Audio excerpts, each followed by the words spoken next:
have for us in critical thinking?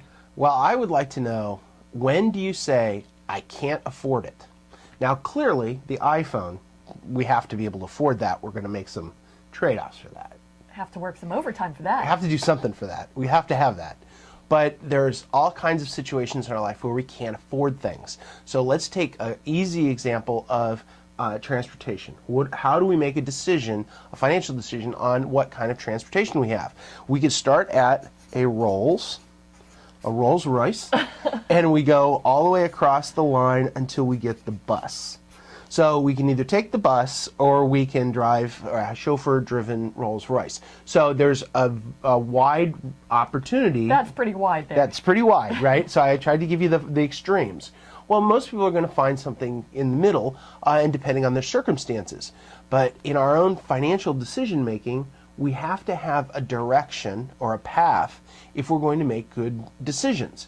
So if we take this example, and let's say we have a Honda here, Honda, Honda, and then we've got an Acura, and it goes up until you get to Rolls. Well, where do you draw the line? This is a very difficult decision for people because they can probably afford to buy a little bit more car. But remember, choices are trade-offs. So when you're thinking about your decision making, I can afford to buy, a Lexus or Mercedes or BMW or something. But what do you have to give up? What do you give up? How much does it really cost you? And so a lot of the short-term decisions, like I really want that really nice car, can cost you in the end things that may be more important to you, such as your children's education or for saving for retirement. Oh, you had to add those in there. Well, it's yeah. an emotional buying spree. I know. People buy their car. The only thing you should buy on emotion is your iPhone. Okay, so other than that, you should think about it ahead of time.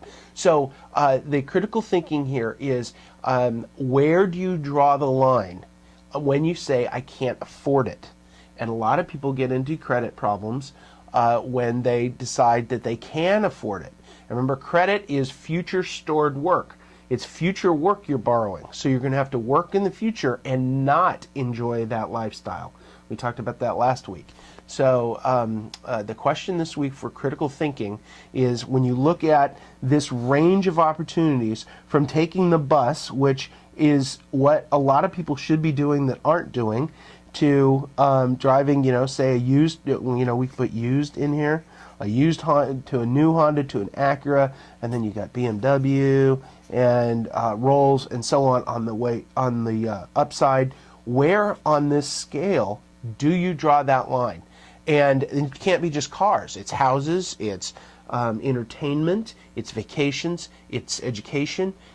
All of these lines are decisions that are very difficult for us to make. So the way to how do you make that decision? How do you make that decision? So here's the most important thing. Have goals.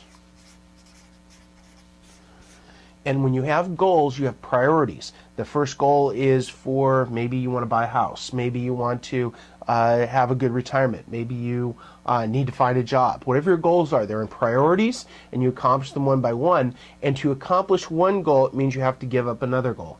Okay. So you need to prioritize your goals, and once you've done that, the decision making on, I'm taking a Honda because I want to golf, or an iPhone, or whatever other things you want in your life, you trade off for a Honda. If you want to get rid of these, you can have an Acura. If the Acura is more important to you than the golf and the iPhone, then you drive the Acura. So it's a question of making decisions and making trade-offs. And how you draw that line is to recognize that you can't have everything, so you have to choose. So write down those goals.